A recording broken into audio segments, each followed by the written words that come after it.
Picture this, Italy, and there's no tomato sauce. France, without French fries. America, no amber waves of grain. When it comes to food and so much more, 1492 changed everything. Scholars call it the Columbian Exchange. Let's go learn more about it with my expert guest. Hello, Vermont. Today on Across the Fence, we get to do one of the things that I think this show does so well. Bring an expert into the studio and let them teach. How suitable then that my expert hails from UVM Extension. The mission of Extension is to make UVM research and teaching accessible all over the state. And Dr. Roy Beckford is Associate Dean and Director of UVM Extension. While running Extension keeps Dr. Beckford extremely busy, he still finds time to guest lecture in UVM food systems classes, putting his own research background in integrated food energy systems to good use. Dr. Beckford, welcome. Thank you, and good morning. It's a pleasure to have you here today. Good day. So in the introduction, we alluded to some of the impacts of the Columbian Exchange, but maybe a good way to start this off is to have you define it. So what is the Columbian Exchange? Well, first of all, first thing we need to talk about is the term Columbian. Yes. It actually refers to Columbus. Yep.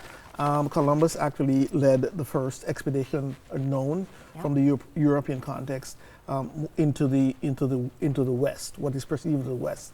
And the exchanges was really the ideas, the people, the diseases, and the foods that happened as a result of that exchange that happened pursuant to Columbus's contact. Right, so we have 1492. Now we start to have communication between what has, I think in the literature, been called the New World and the Old World. Can you help us understand that?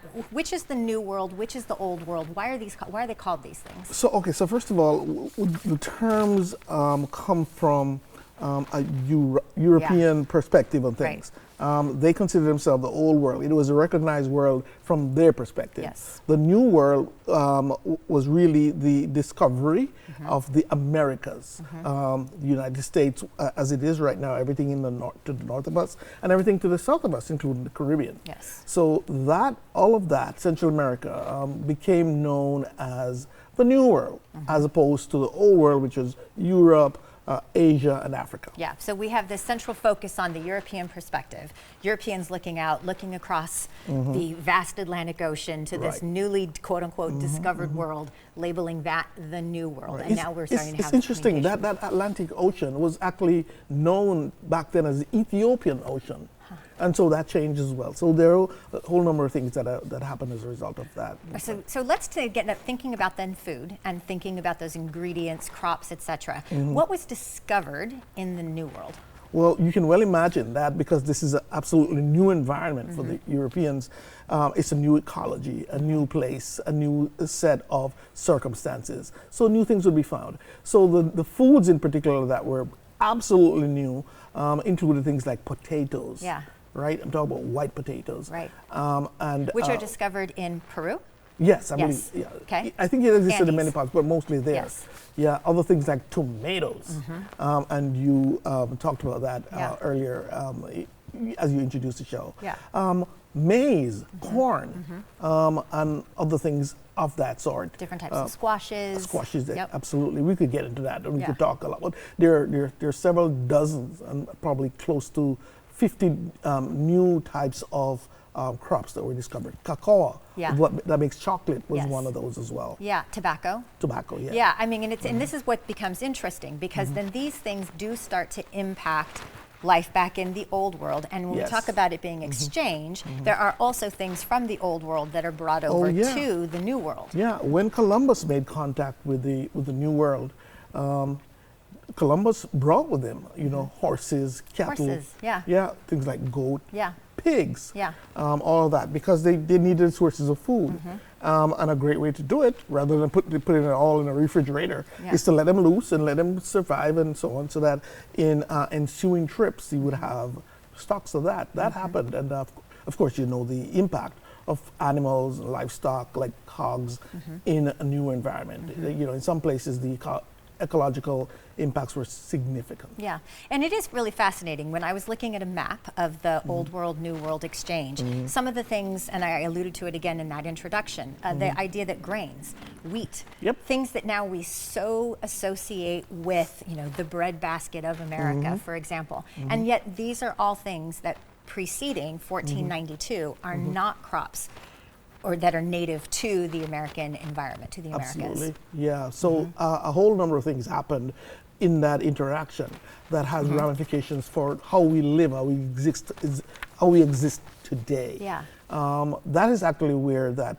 significant interaction first occurred. On October 12, 1492, when Columbus made that first contact with an island in the Bahamas.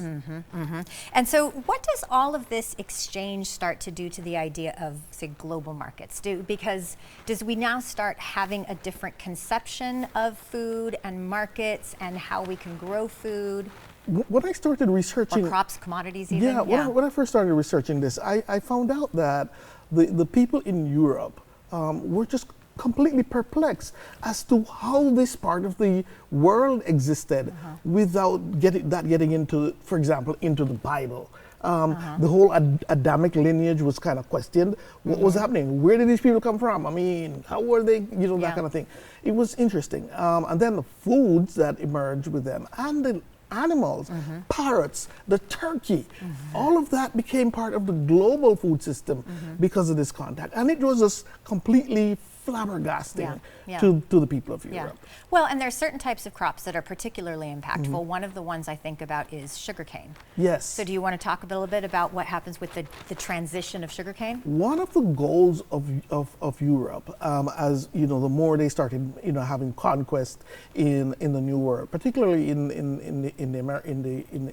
North America, the Caribbean, Latin America, was the intention to grow some of the old world crops for the benefit of Europeans. So bananas, sugarcane, certainly tobacco, and many other crops like that.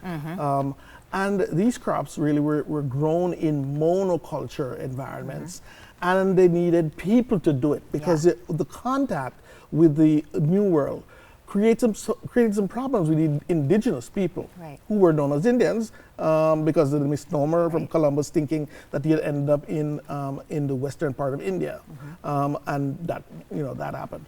So all of that monoculture dominated the New World, the early New World, and we ended up with what we ended up in terms of the ecological destabilization in many places, some more severe than others. Haiti is a good example of some of that major and damaging devastation that has had lasting effects up to this day. Well, and let's speak about devastation. How about the human impact? Because we're certainly, you said, it's not just crops. What other things are going back and forth? Absolutely. The human impacts were significant because one of the first things that happened to the vast number of people in the New World was the exchange of viruses and bacteria. So things like smallpox, measles, mumps, you name the disease, the European disease. It spread typhoid. It spread like crazy in the New World context. And the people suffered and died by the hundreds of thousands. I mean, percentages of populations that are decimated sometimes are all the way into like the 90%. Oh, 90, and in some places 100%. I'll give you one quick example. Jamaica, for example, in 1494, after its so-called discovery, after Columbus happened there, is said to have somewhere in the region of 500,000 indigenous people. When the English conquered it in 1655, they could not identify a single indigenous. Yeah, right. And so then how does that set the stage then for the development of a new world order? All of that over a couple of hundred years or more led to, first of all, the exchange of people, which ushered in the period of slavery, which then ushered in the because period now of we need people to actually do the labor produce the for all food of and these all of new that. crops. Yeah. And then what that did is it basically spurred on the European centers of power to conquer more places, to do more of that, which led to colonialism. And out of colonialism, what eventually emerged is the capitalistic system, capitalism that we see exists in the world today, which is why we call all of this a food system. Yes, right, yes. Okay, so tell me a little bit about your background, because how did you originally become interested in this? This was your one of your original fields of academic study. How'd that happen? I started out, my undergrad work was in veterinary health and veterinary public health. But I kind of felt like I needed to kind of branch out from there into understanding more about food and foods and how things emerge. Now, mind you, so if you have on your table in front of you a plate of rice, for example, we didn't arrive at rice from the exchange. Right. Some indigenous person somewhere, and most probably women, really nourished and did all the domestic work that have us emerge with the corn, the maize, the rice, the wheat that we see today, right? So we have to give credit to those people. Yes. And I started following that line of thinking, and it took me to the discovery of the book, The Columbian Exchange by Alfred Crosby, which he wrote in 1972. And I developed a whole bunch of interest in this, and that's where my interest kind of started and emanated and grew. And then I did quite a bit of research on food systems purely from the agricultural context in the Caribbean, Latin America, and certainly I spent quite a bit of time on Hispaniola, specifically Haiti, just looking at how their issues have emerged over time. That's where my interest started. How did that merge then with you becoming a part of Extension and your Extension work, the Extension mission? Yes, the idea is that not all of us started out as administrators. I certainly didn't. Right. And as I said, my background is in veterinary health and veterinary public health. So I started doing just that, doing veterinary ambulatory in Jamaica. Then I moved to the British Virgin Islands and did a lot of education around livestock and foods and crops and so on. That just led me more and more into the love for educating people about their environment, their immediate environment, their farms and so on. And that's how I emerged into all of this. This is a love for teaching people about how to get things moving.